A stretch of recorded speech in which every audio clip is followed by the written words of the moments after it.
Bonjour, très chers compatriotes. Ezali Wabino Pierre Mike Mulowai. Les autres toujours pour la situation, il y a la République démocratique du Congo, Makamboza Kanakati, il y a la République démocratique du Congo, pays de Banda, il y a la République démocratique du Congo. Congo na yo, Congo, il y a Piso Congolais. Sans tarder, token na Lombango, token de la situation, il y a arrestation, il y a des Américains. Côté, il y a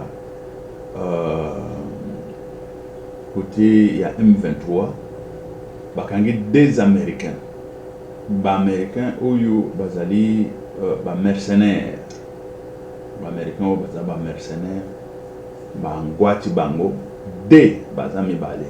Et ça, il faut déjà il faut demander déjà l'explication aux États-Unis d'Amérique, comment est-ce que ces deux ressortissants ils se retrouvent de l'autre côté en train d'appuyer le M23. Ça, il faut que ce soit public. Il faut que ça soit public. Et puis, toujours Senga, dans les États-Unis d'Amérique, après sa explication nette et claire. Pour deux ressortissants, il y a Mindele, où il y a Bango, côté il y a Est, où il y a Baza appuyé M23. Bon, et Togoya après Kolobela, situation, il y a match où il y a Salema. Félicitations à joueur Nabiso. Tokomi déjà au sommet. Là où on était, il ne faut pas encore demander le plus, c'est que on pouvait aussi ramener la coupe à la maison, mais fort malheureusement, tozongi problème exact. Ba toyo ba sale que tozonga ba pasteur. Tokoya kolobela ngo. Ni tokoya kolobela makambo ba pasteur ba loki neni équipe oyo ya biso. Ba pasteur bino banda koyela biso awa. Ba nani bangoyo ba prophète a prophétisé première mi-temps et qu'on a la boîte deuxième mi-temps a prophétisé oyo était. A prophétiser des sous-soutés qui au nani premier mi-temps qu'on a la boyer motala ba aventure na mabele wana ya Congo, il faut ici là. Il faut aussi ça ba aventure ko évidemment ba pasteur ba policier équipe ko équipe banda ko paye ko beta nango bien bezo ke ne tout boke ko loka sikoyo ba pasteur boyo ko tia bango na nani bokomo ko la sabiso ke ba pasteur ba sali tozo ya le belango et tozana ba makambo ebele ba wazalendo to le situation ba wazalendo Kabuya nommé comme informateur et tout ça tozana ba makambo eza tellement ebele o to le belango. Voilà, Kabuya nommé en tant qu'informateur pour le gouvernement Oyo et Salema, pour le contact et tout ça, pour la formation au gouvernement. Mais il faut qu'on soit ce qu'on demande à Kabuya, c'est de prendre ses responsabilités, d'être au moins très sage. C'est vrai que la constitution est lobby boyé et tout ça. Il faut être très sage dans tout ça. On va revenir là-dessus. Tout le là-bas, situation et voilà. Bon, Tobandi nan makambo pasteur, to silisa sikoyo, hein, ya Tobandi équipe na biso. To komaki na demi-finale. Tobandi au moins babili les obim.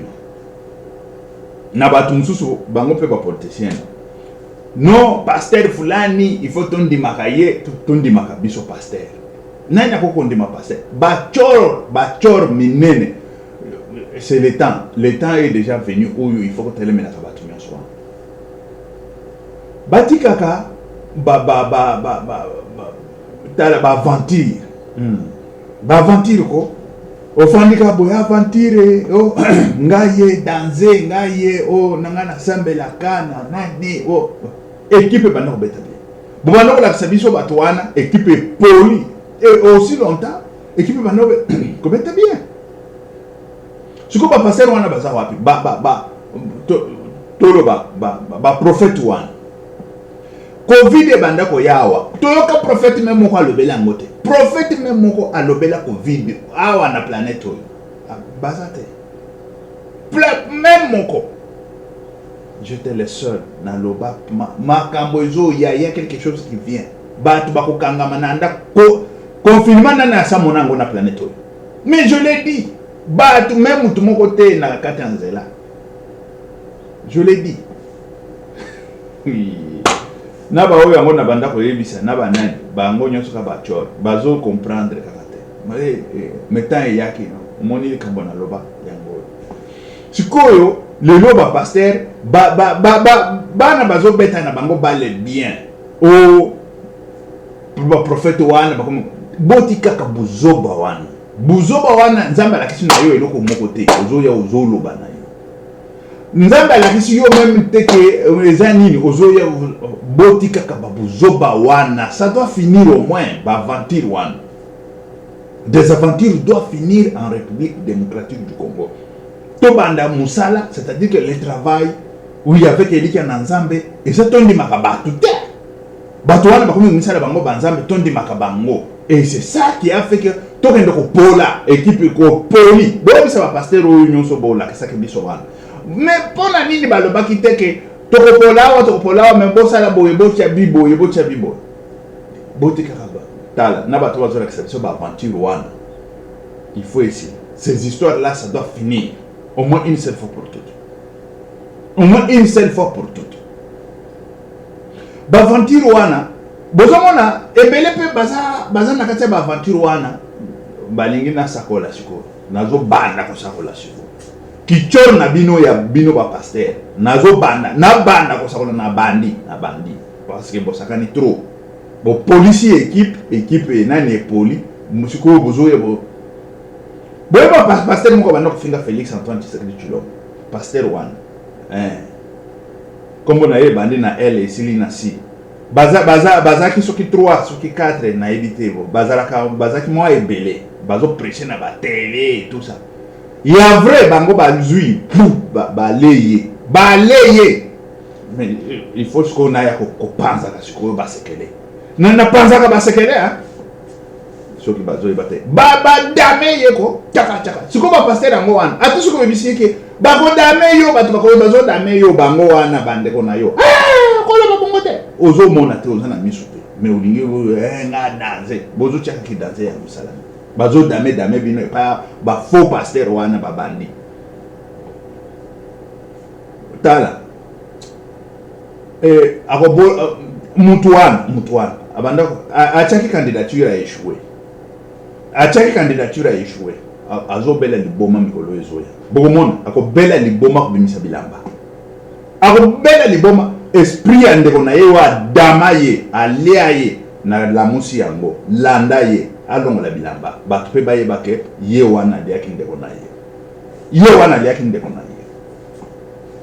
mais oui botika ka blague et des blagues de mauvais goût c'est fini il faut banda ko vider que ils ont vidé kaka na Congo wa ba blague ya mauvais goût wana il faut ici là il faut éviter akobela liboma akotambola mutakala na Kinshasa bokomona ngo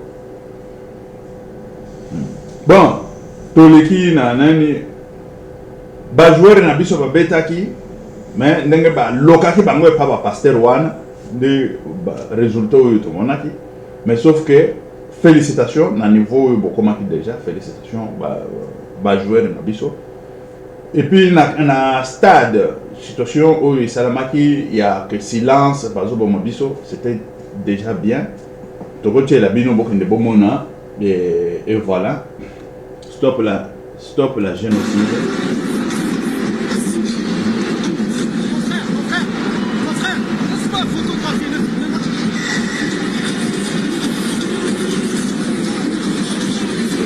stop le génocide à est de la République démocratique du Congo. Bon, ça c'est bien, c'est quelque chose. Le message est passé, quel que soit Banini, mais le grand message est passé. Bazobo Mabiso, Mutazolo Bani Anibe Azate.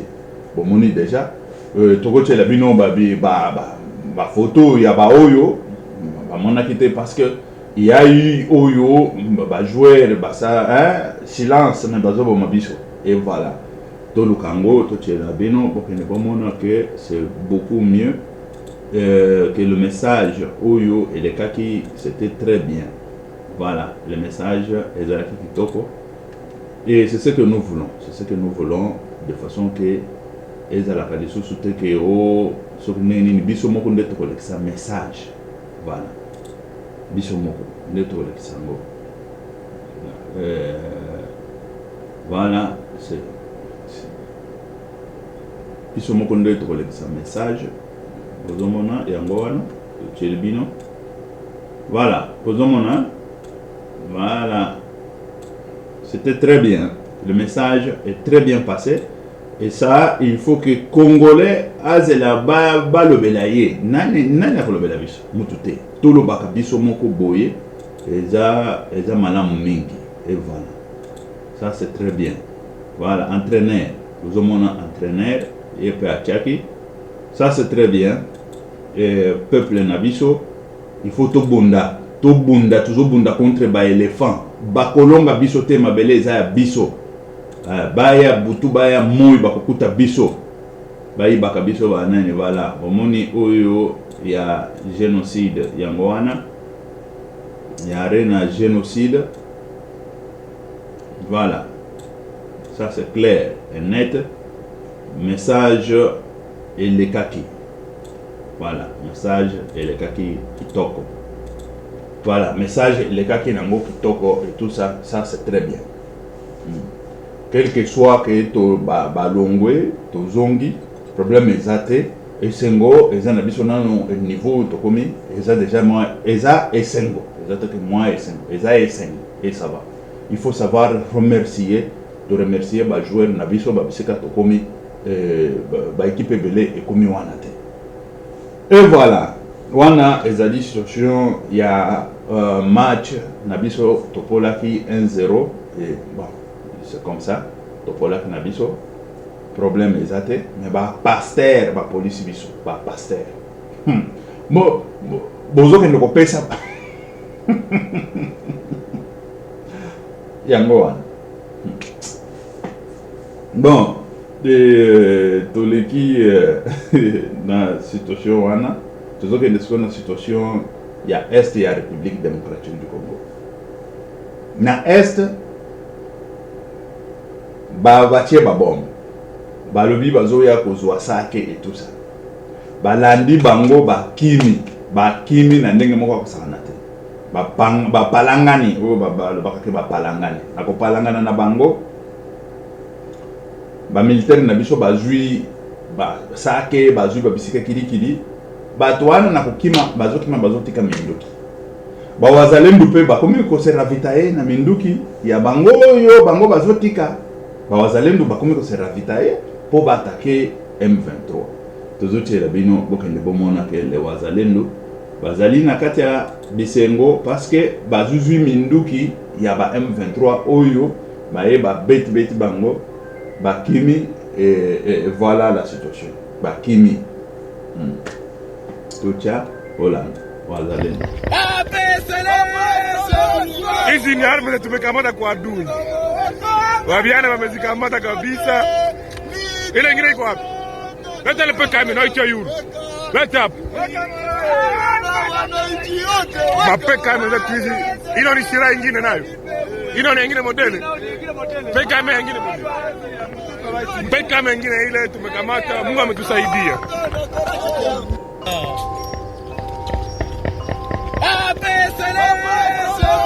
Hizi ni arma tumekamata kwa adui.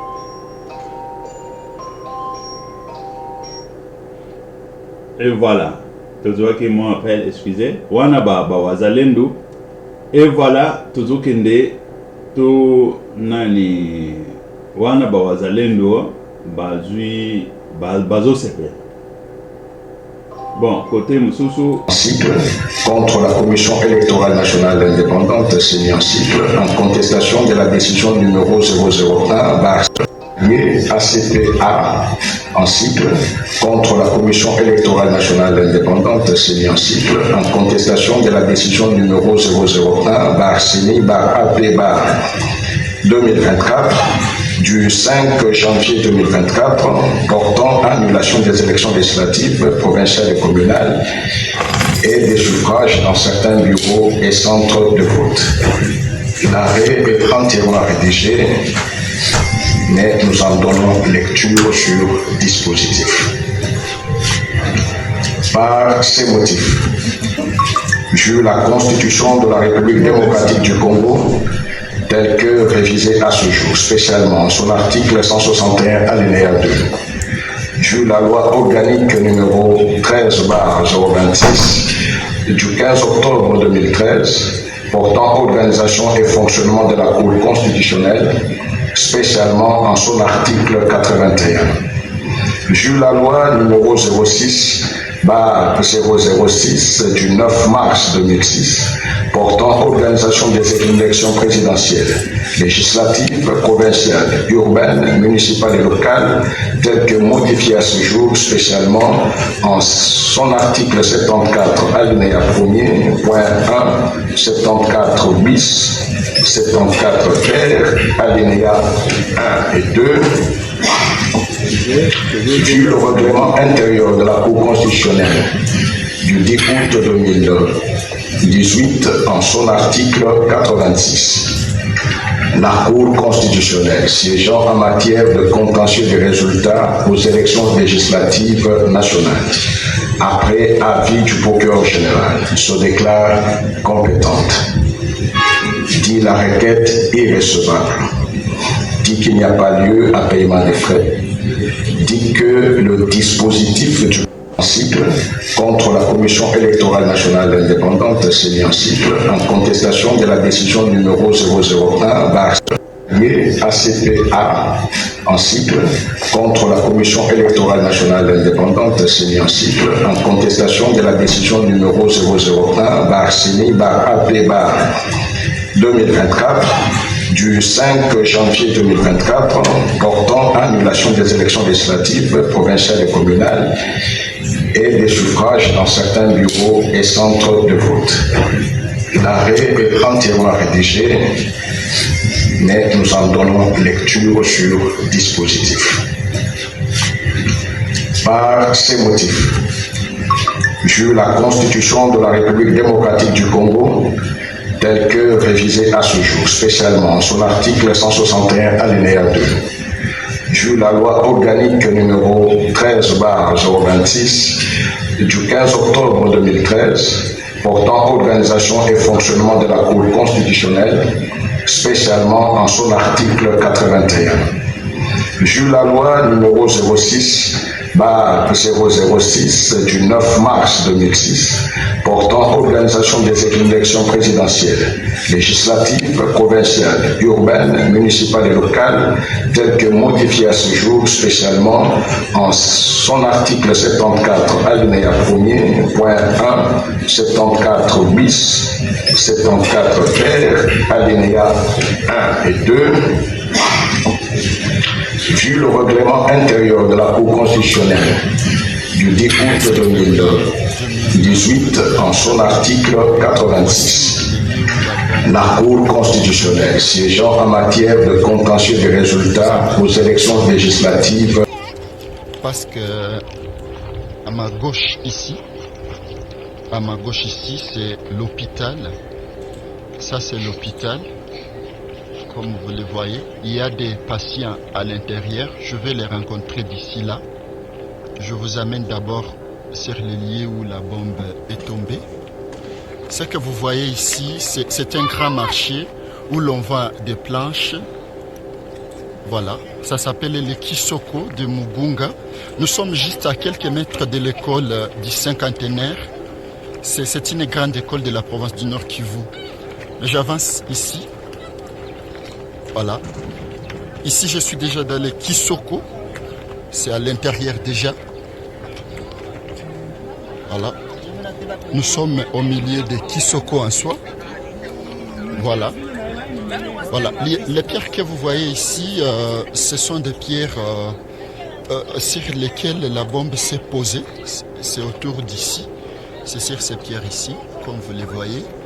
Donc autour de ces lieux, il y a beaucoup de personnes qui viennent voir ce qui s'est passé.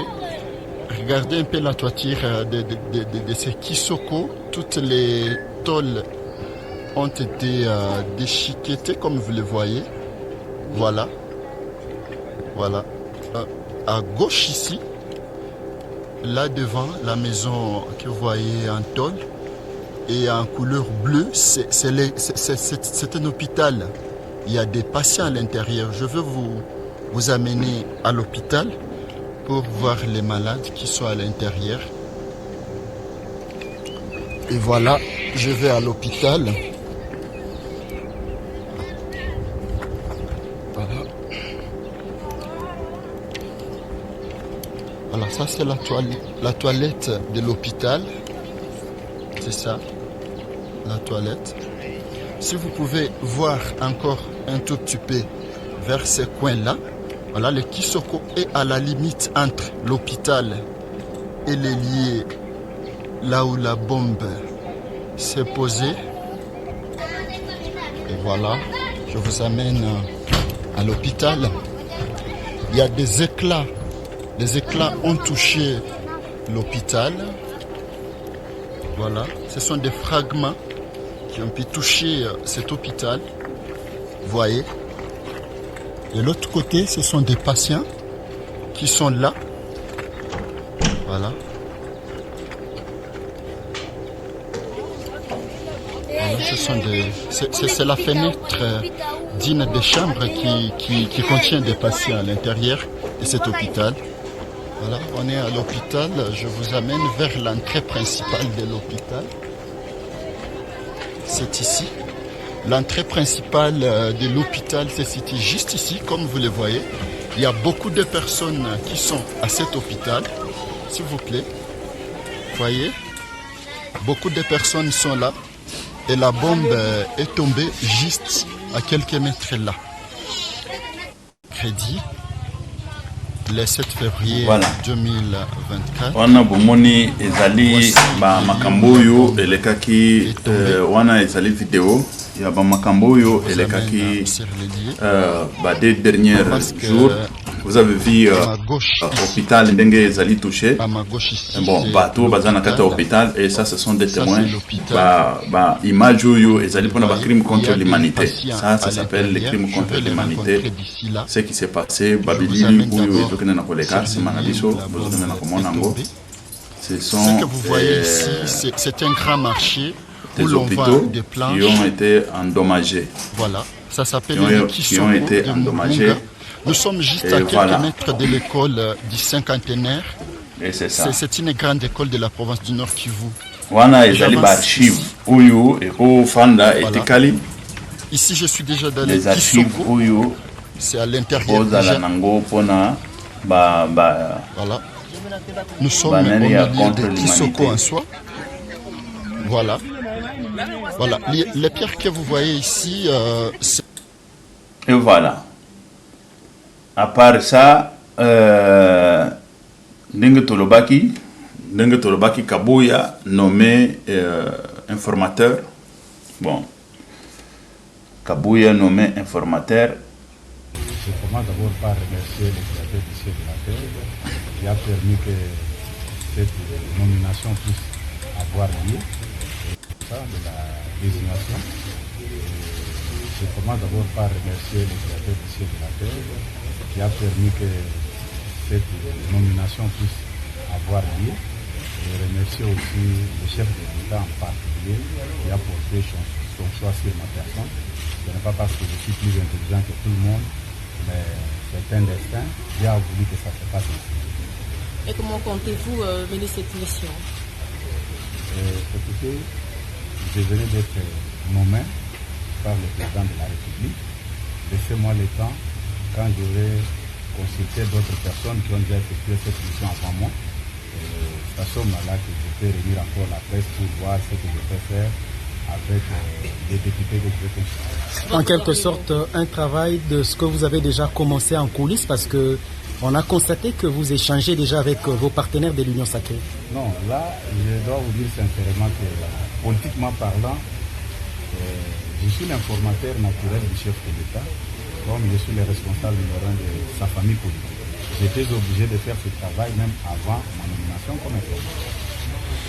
Votre mot de la fin? Le mot de la fin, c'est de vous dire merci aussi, vous les amis de la presse, qui êtes... Voilà. Kabuya nommé informateur, il y a gouvernement pour Baïba qui peut constituer et qui ne peut pas constituer dans le cadre il y a un. Bon, et ça, tout ça peut il y a d'autres archives où ezali tokoluka ezaka ba congolais bazoloba ce qu'ils disent ils ne mentent pas. Les Kabuya, il le sait, mais parfois il y a des choses ba contraintes et ça là ka ba donc tata oyo na mama oyo nazo mituna nano donc tata oyo na mama oyo na minute ne to fandi na Congo ozozela kaka banome yo ozosala pe ba démarche pour que le président Félix a nommé yo ordonnance oyo pe obima lisusu depuis Mobutu Sese Seko depuis Kasavubu soki tozongi na sima kombo na yo na chaque ordonnance ezalaka donc soki totali bien Congo yo ezalaka ya bino moko ba université belé tondisi bana awa bazala misala te il faut kaka bakombo na bino nde banda ko apparaître na chaque année na chaque mandat na chaque ordonnance bino moko kaka okomi pe na plus à 60 ans soni ezate oui tondimi ozali chef ya regroupement monene mais okoki kopema te okoki kopema te pe okoki kopropose kombo te ya mutu moko ya parti na yo donc être autorité morale et chef d'un grand parti politique ezali synonyme ya koloba tu dois apparaître dans l'ordonnance te tokondima lisusu te biloko wana tokondima yango lisusu te na mboka Congo nazali kobenga ba chômeur nyonso nazo kobenga ba chômeur intellectuel nyonso yo mutu nyonso yebi ki utanga yo mutu nyonso oyo yo yebi que tu peux apporter un plus pour na Congo yo bandeko na ngai na tomboli maboko boya te to se soutenir pour que toloba non na répétition à plusieurs ordonnances ya bato moko boye président de la République Bolobi azaka kana 2 mandats yabine ezali illimité aussi au coma plusieurs fois nommé na ba gouvernement chaque gouvernement yo kaka ozozela lisusu ozosape sous démarche yo lisusu toboyi makamwana c'est vrai toboyi fachi papa toboyi biloko wana cette fois-ci tozali na besoin ya komona batu ya sika bilongi ya sika oyo uti na peuple bazala nommé batu nyonso bakie kotanga pour que ba apporter un plus na Congo Congo ngo bakobona kaka kofinga kabiso nyonso bizoba pona bino batu boblokaka panier liboso na bino donc le panier qui doit circuler ne circule pas et telemi kaka pa na bino omoni batata oyo omoni bino ba mama oyo bokanisaka Congo ezali ya bino moko ya mbala oto kondimate vous ne serez pas nommé peu importe nombre de députés bokozala na yango bokofanda on a déjà préparé place moko kitoko pona bino botika ba nouveau expérience ekota fachi asala musala na kitoko en tout cas je suis désolé mais c'est ça la vie. Voilà, selon des contraintes mais je ne pense pas que des contraintes vont pousser les gens, mais il faut pousser au moins la République dans le sens, il y a correct, il y a venir. Ok, merci très chers compatriotes, mais avant, on a tout ce qui est là, Gentini Ngobila, bon, là, un problème, et Zakaka est mon côté, Bango Nyonso Yo, bazalaki rejeté par la CENI au CENI aboyaki bango bakenda kokotisa recours na cour constitutionnelle mais cour constitutionnelle alobi bango bakati kuna de campo c'est-à-dire bazwi kaka ndenge CENI asalaki et c'est comme ça que nani bakati situation wana bon recours mususu ezate à part kuna recours mususu ezate Gentini Ngobila, je ne pense pas qu'il fait l'exception. Il y a Batouana, Batunyonso, Bazakuna, eza basor sor ezaka yango wana oyo baselaki déjà na seni yango basele na cour constitutionnelle. Ok, merci très chers compatriotes, tozokutana lisusu balasema, que Dieu vous bénisse, que Dieu soit avec vous. C'était Pierre Mike Mulowai. Ok, merci, ciao, à la prochaine, que Dieu vous bénisse.